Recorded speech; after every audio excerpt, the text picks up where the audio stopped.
This comparison is frustrating because it's unbalanced. HTC's new One Max isn't exactly on the same tier as the Samsung Galaxy Note 3. In fact, it would be better suited for a comparison with the downrange Galaxy Mega. But the Mega, at least in the United States, isn't what Samsung is pushing.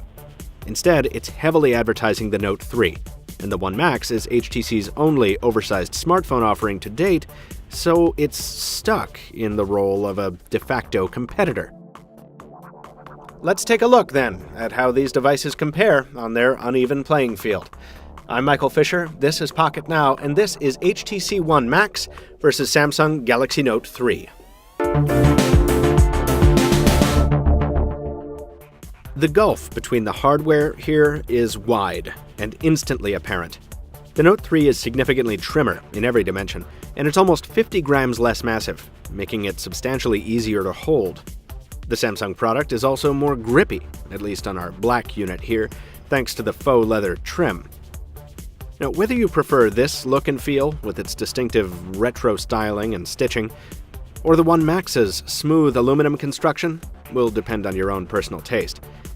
The Note 3 still won't be anyone's first choice for one-handed use, but it's markedly better in this department than the One Max, which almost requires a two-handed grip. In exchange for that added bulk, the One Max features a display that's 0.2 inches larger, and it's built on SLCD3 technology versus the Note 3's AMOLED. Whichever display type you prefer, they're both outstanding screens. Of course, the One Max also features HTC's trademark front-firing boom sound speakers, which contribute to its bulk, but also deliver the loudest, clearest sound we've ever heard from a smartphone. The Note 3's bottom-firing speaker is substantially inferior.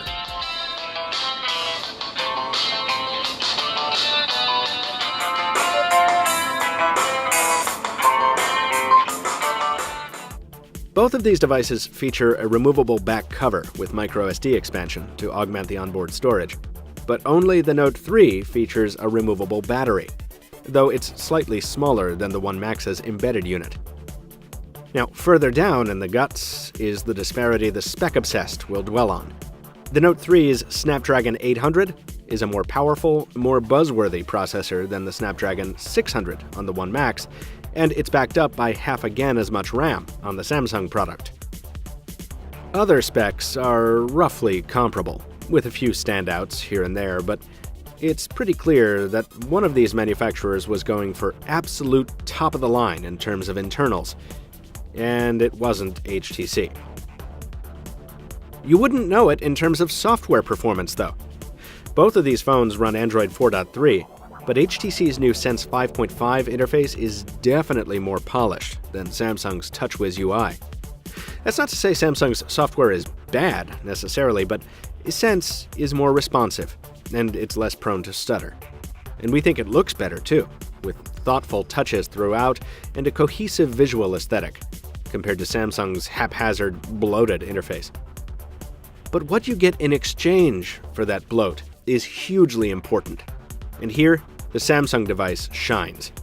The Note 3 makes very intelligent use of its large screen size, with a convenient split-screen multitasking approach that lets you run apps side by side at the same time, along with a less useful, but still occasionally handy, windowed view.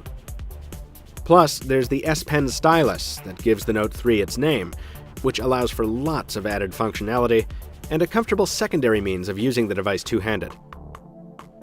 By contrast, the One Max, despite all its responsiveness and visual appeal, is basically just a supersized smartphone. The multitasking approach is just an inflated view of the standard tiles, and while features like the new BlinkFeed social media browser and the new gallery look and perform wonderfully, much better than Samsung's alternatives, in fact, there's been very little effort made on the Max to intelligently use the added screen real estate. And while HTC will offer a capacitive stylus for the Max separately, without a display digitizer to interact with, it has none of the capabilities of the S Pen, and nowhere to live on the device. HTC says the finger is the best stylus, but it's wrong. Because while HTC's Scribble software is, once again, cleaner and better than Samsung's note-taking offerings, using it with a finger just isn't very enjoyable by comparison. Speaking of fingers, the One Max does feature a slight leg up on the Note 3 thanks to its fingerprint scanner, if you're into that sort of thing.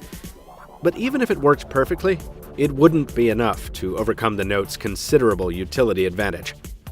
In all, the One Max's software is, we'll say it one more time, gorgeous. But it feels like a missed opportunity next to the Note. We've tested both phones on AT&T's network in the greater Boston area and found voice quality to be about on par, with callers saying we sounded slightly brighter on the One Max. Boom sound gives the HTC device an edge in terms of speakerphone calls, though, with the Note 3 unable to keep up even with boosted volume settings. It bears repeating, acoustically, the One Max is unmatched. Unfortunately for HTC, the pendulum swings the other way on the camera. Neither of these shooters is optically stabilized, but the resolution on the Note 3 is 13 megapixels, over 3 times that of the One Max. That's more than just fodder for horsepower comparisons, too. Samsung's camera consistently outperforms the One Max's module in normal lighting conditions, rendering results that are sharper, and of course more zoomable, and without all the wild swings in exposure that HTC cameras have come to be known for. The One Max is superior in one respect, though: low light performance. Even without OIS, the ultra-pixel camera on the Max manages to pull much more light from a scene, even when we turn the lights down to near total darkness. Yes, the shots are noisier, but at least you can see the subject. We also like the Max's wide field of view better than the more confining situation on the Note 3. We also like video output from the Note better. Again, we have the same narrow field of view, yes, but audio performance is far superior, and saturation is higher as well, without the strange warping that comes from the Max's software image stabilization. Of course, you also have the option of shooting 4K video in some versions of the Note, in addition to the 1080p footage you see here. There is no accessible setting in the video settings for stabilization on the One Max. So I believe that's automatically enabled. Just doing a little walking shot here.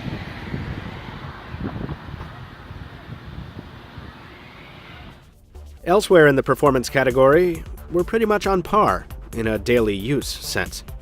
For those interested in benchmarks, please check out the full review of each device available at pocketnow.com.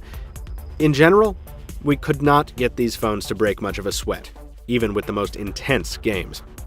And with batteries as large as we're seeing here, we're also not too worried about endurance. The Note's removable pack gives it an edge for the most amp-hour abusive of road warriors, but these are both very long-lasting machines. So, in the biggest mismatch of the year, the Note 3 comes out on top in almost every category. What a shocker. Again, HTC wasn't necessarily looking to take on the Note with the Max, but due to the structure and positioning of the different lineups, consumers will make this comparison, so we had to as well. Those seeking a great content consumption experience, or just an oversized smartphone, and who don't mind a huge, heavy device, will probably really like the Max. But those looking for the most capable, all-around phablet should probably choose the Note 3. Folks, we want to hear from you. How do you think these devices compare on the spec sheet in the real world? Which one would you buy if given the opportunity? Let us know in the comments down below, and drop us a like if you enjoyed the video. You can also see the full review of each of these devices at pocketnow.com, and you'll want to follow us on social media so you don't miss future coverage on the One Max, the Galaxy Note 3, every other device we can get our hands on. In the meantime, I want to thank you very much for watching. This has been Michael Fisher with Pocket Now, and we'll see you soon.